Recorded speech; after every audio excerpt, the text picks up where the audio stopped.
Tout le monde, merci Gaël ce matin. Fait que je suis avec Gaël ce matin, Gaël Kirol de VP Service Conseil chez Havas Montréal. Bonjour, merci. Merci d'être là. Merci d'être venu. Écoute, c'est super apprécié le temps que tu m'accordes. Ce matin, on va faire un petit 15 minutes aujourd'hui sur les plans de communication.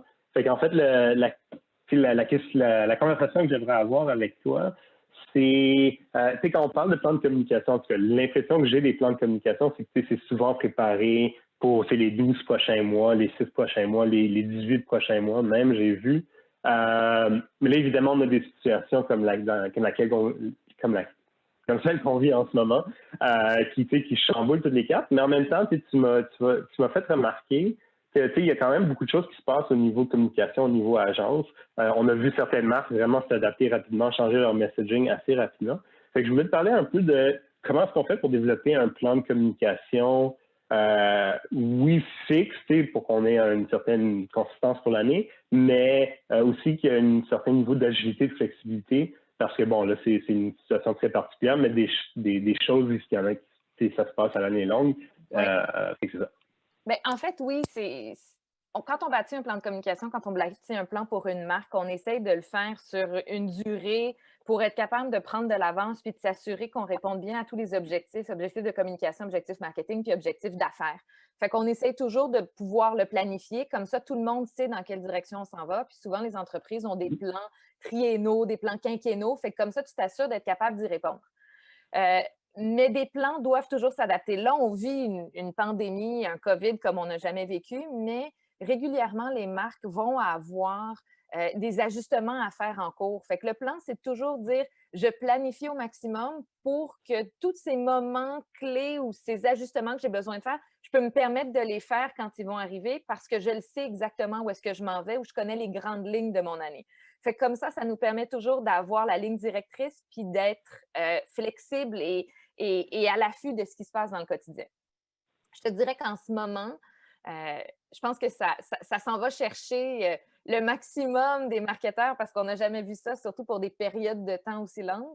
Tu sais, souvent, on voyait des petits spikes. Fait que tu as beaucoup d'entreprises qui vont être très réactives à quelque chose qui se passe parce que ça devient pertinent puis tu peux faire quelque chose de créatif ou de le fun ou de te faire remarquer dans le marché.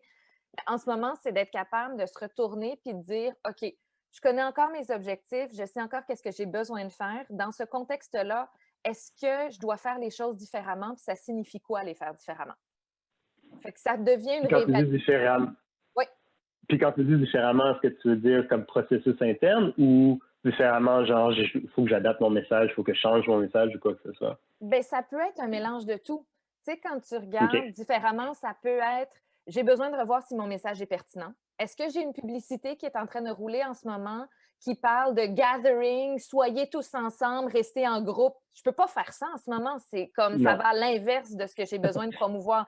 Fait que ça, il faut que je la Ouais. retire rapidement puis que je trouve un plan B parce que j'ai un plan média, ou bien si je suis une compagnie qui fait justement des masques ou des produits pour la santé, j'ai besoin d'avoir un boost, ben peut-être que c'est le temps de dire, OK, ben là, il faut que je fasse une production, il faut que j'achète du média, il faut qu'on m'entende parce que c'est justement mon créneau, il faut que je me fasse entendre, que ce soit les médias sociaux, la télé, peu importe le média, mais il faut que je me fasse voir, il faut que je me fasse entendre.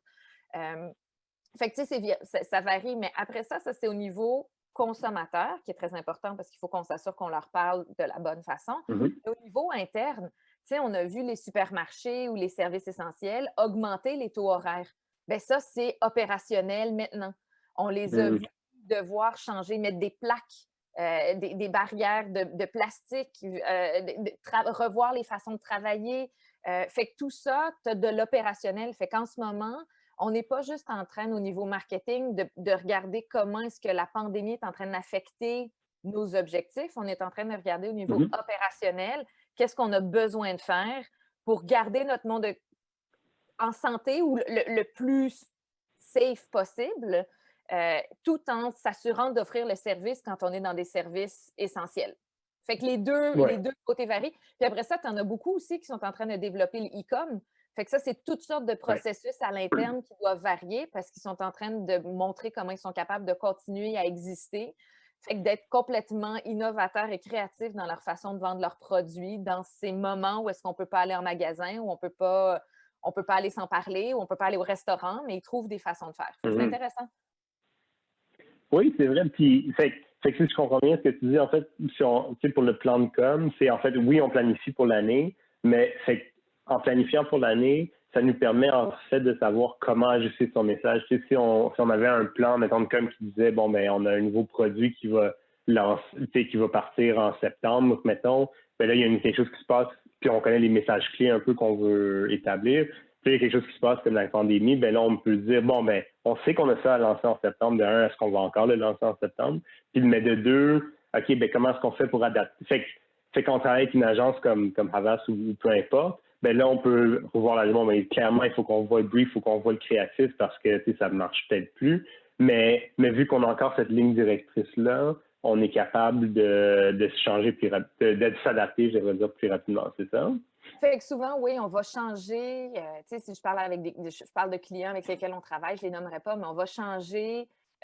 On va garder la ligne directrice, on va garder nos objectifs, on va garder nos messages clés, nos messages de marque. Puis après ça, on va changer comment on les présente, sur quels Mm. médias est-ce qu'on va les présenter.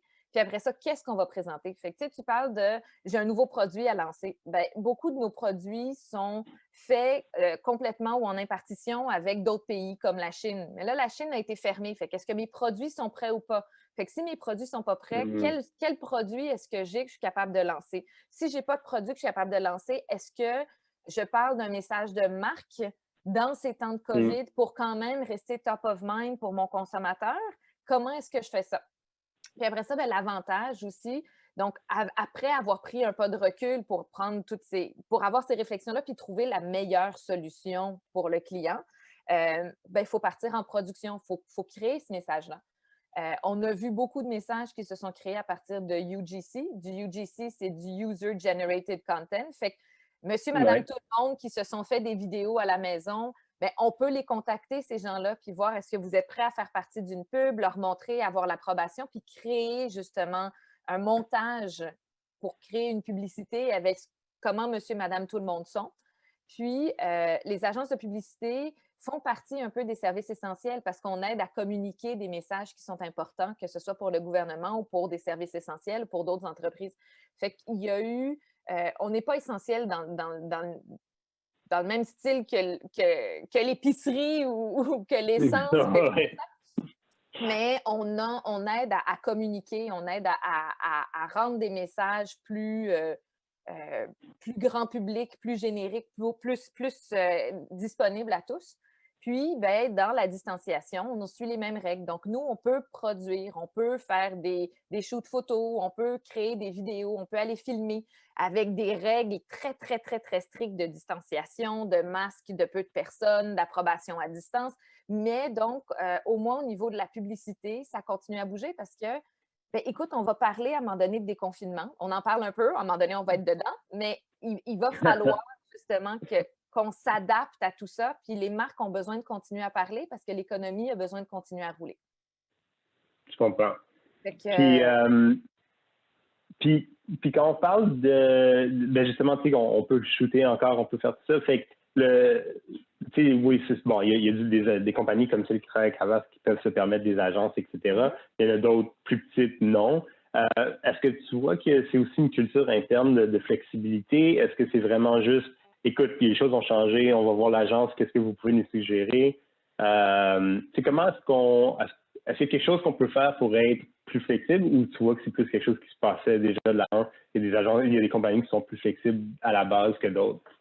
ben, je pense qu'il y a toujours des compagnies qui sont plus flexibles que d'autres. Je veux dire, il y a des gens qui l'ont plus dans leur ADN, qui l'ont intégré dans leur entreprise. Je pense que tout le monde peut travailler à de la flexibilité. Je pense que tout le monde en ce moment, est obligé ou a été obligé d'être plus flexible. Fait que pour moi, là, il y a un Mhm. gros apprentissage sur la flexibilité, même pour une boîte qui l'était moins, qui a été obligée de l'être parce que sinon, tu ne veux pas fermer les portes, tu trouves des solutions. Fait que tout le monde commence à être plus flexible. Après ça, tu sais, travailler avec une agence, c'est parce que nous, on est les experts de ça, de ces communications-là pour Mhm. les consommateurs, pour les marques. Fait qu'on aide stratégiquement, on aide on aide à produire, mais il y a des petits annonceurs qui font tout, soit à l'interne, qui ont des départements à l'interne qui vont faire ça ou qui travaillent directement avec des boîtes de production. Fait qu'il y a plein de façons de faire. La majorité des boîtes de production trouvent des façons parce que, tu sais, c'est du service aussi, hein. On trouve, on cherche des solutions pour tout le monde, fait qu'on cherche qu'est-ce qui va mieux le marché, tu sais. On est en train de parler de communication pour le retour, ce qu'on appelle le retour à l'école pour le mois de septembre, mais on ne sait pas où est-ce qu'on va être au mois de Ouais. septembre. Fait qu'encore une Non. fois, on le regarde avec 8 directions possibles. Bien, si on est là, ce serait ça qu'il faut faire. Si on est là, c'est ça qu'il faut. Puis on essaie d'être le plus proactif possible, mais on va demeurer réactif à cause de ce qu'on est en train de vivre. Fait qu'on va demeurer flexible jusqu'à la dernière seconde parce que c'est comme Ouais. ça qu'on va s'assurer que les messages qui vont sortir vont continuer à résonner avec notre plan de com qu'on avait fait initialement, mais vont aussi Mhm. nous permettre de raisonner avec le consommateur puis ce qu'il vit aujourd'hui. Parce qu'il faut que tu Ouais, sois pertinent. c'est vrai. Ouais, ça, c'est un bon point, tu sais, parce que il y a ça aussi, tu sais, faut toujours prendre en compte le consommateur, le client. Mais ce que je trouve intéressant, c'est comment de ton consommateur moyen, là, si tu veux, tu sais, c'est sûr qu'à chaque semaine, on ressent quelque chose de nouveau, tu sais, on est, ben, tout va être correct, puis finalement, ben, cette semaine, c'est plus des primes, puis, OK, la semaine prochaine, c'est plus la frustration. Fait que, c'est quand même un challenge pour une marque qui doit s'adapter dans tout ça, ou rester pertinent dans tout ça. Peut-être une petite dernière question, puis je ne sais pas s'il y a vraiment une réponse ultime, mais est-ce que tu vois le fait de créer à l'interne ou dans une agence ou en partenariat avec l'équipe marketing dans la compagnie, des équipes de crise, mettons, je ne sais pas comment on pourrait les appeler, mais genre, vu que, bon, là, c'est très particulier ce qu'on vit, mais comme on disait au début, il y a des situations qui se passent à longueur d'année, une ou 2 semaines. Mais d'avoir un genre de A-team qui s'assemble. OK, bon, là, il y a une situation, on s'assemble. Est-ce que ça veut dire quelque chose pour nous autres? Oui, non, le consommateur. Est-ce qu'on s'adapte? Non. Est-ce que tu as vu ça? Oui. C'est comme des équipes de crise, sinon, je sais pas Oui. comment. Je trouverais un meilleur nom à un moment donné. Non, mais c'est ça, c'est tout à fait ça. Puis, tu sais, ça va être chez des clients, par exemple, ça va être des personnes de différentes équipes qui vont se rassembler pour avoir les expertises. Fait que tu vas avoir des gens des opérations, des gens du IT, des gens de marketing, des gens de gestion, puis ils vont tous s'assembler, trouver les solutions, se parler probablement tous les jours pour être capable de trouver des solutions. Puis après ça, chaque discipline va ensuite revenir avec son équipe puis dire, OK, ben ça, c'est une solution que nous, on a besoin de mettre en place. Comment est-ce qu'on le fait? Puis après ça, tu as d'autres. Fait que les cellules se font à, en fait, je te dirais qu'avec la COVID, on a vu des cellules se faire à grandeur d'entreprise parce que pour beaucoup d'entreprises, il a fallu changer les façons de faire. Fait qu'après ça, il y avait des conversations. Fait que tant que des fois, ça partait du haut pour les objectifs vers le bas, tant ça monte du bas vers le haut parce que ce que tu es en train de vivre quand tu es en train de le mettre en place, a des apprentissages qui vont ensuite avoir des impacts. Fait que on a vu énormément de collaboration. Puis c'est un peu aussi comme ça qu'on aime travailler. Fait qu'après ça, mettons, les équipes de marketing vont nous parler. Puis après ça, il y a beaucoup, beaucoup d'échanges. Fait on fait confiance qu'ils font du mieux qu'ils peuvent. Puis après ça, nous, on a un regard externe, puis on est capable de se challenger là-dedans. Mais il y a des cellules de crise qui se sont créées partout, des cellules opérationnelles. Je pense que la majorité des entreprises sont devenues très réactives par obligation, puis ont eu, surtout dans les premières semaines, énormément d'adaptations à faire. Puis là, maintenant, c'est en train de se placer en quelque sorte ou de se mettre en place. Puis s'il y a encore des touch points, on est encore en train de regarder, OK, où est-ce qu'on en est maintenant? Est-ce que c'est encore au bon endroit? Est-ce que c'est encore pertinent? Qu'est-ce qu'on fait? Mais Cool. c'est intense. Nice. Ben, écoute, merci beaucoup. Je vais te laisser aller. Je remet toujours un 15 minutes, puis on rentre dans les 15 minutes. Fait que, écoute, merci beaucoup, Gaëlle. C'est vraiment intéressant. Puis je sais qu'on a d'autres sujets que j'avais traités avec toi sur ton point de vue Avec carrière au plaisir. niveau agence. Fait que j'espère que tu reviendras bientôt. Avec plaisir. Merci beaucoup de l'invitation.